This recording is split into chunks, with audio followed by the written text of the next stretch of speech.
কোটা আন্দোলন এরপর স্বৈরাচারী সরকারের পতনের এক দফা দাবির সফল আন্দোলনের পর আবারও উত্তাল শাহবাগ।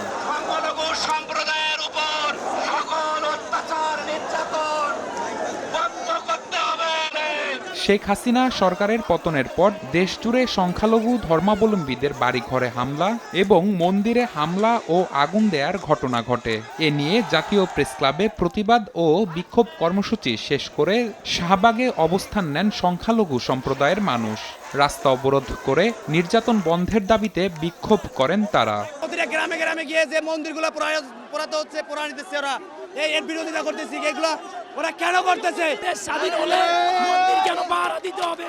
বাবলদের অত্যাচার করতেছে, সেইটার বিচার চাই। আমাদের অধিকার চাই, অধিকার বাস্তবায়ন করতে হবে। এতে নেতারা হামলা ও নির্যাতন বন্ধে সংখ্যালঘু সুরক্ষা কমিশন গঠন সহ 4 দফা দাবি তোলেন। জানান, স্বাধীন দেশে সবার সমান অধিকার থাকা উচিত, দেশ হোক নিরপেক্ষ। যখন সরকার পরিবর্তনের সময় হয় তখন হিন্দুদের উপরে আবর্তন হয়। আমরা চাই রাষ্ট্র ধর্ম নিরপেক্ষ ধর্ম চাই, স্বাধীনভাবে বাঁচতে চাই। রাজনীতিতে যেন ধর্ম বৈষম্য না থাকে, এটা খেয়াল রাখতে হবে। দ্বিতীয়বার আমরা স্বাধীন করছি, তৃতীয়বার আর স্বাধীন করতে চাই না। আমাদের দাবি যদি পূরণ না হয় তাহলে অনির্দিষ্টকালের জন্য আমরা কর্মসূচি রাখবো। দাবি অনুযায়ী দেশে সংখ্যালঘু নির্যাতন বন্ধ না হলে আরও কঠোর কর্মসূচির ঘোষণা আন্দোলনরতদের। নিবিড় সাহা, সময় সংবাদ, ঢাকা।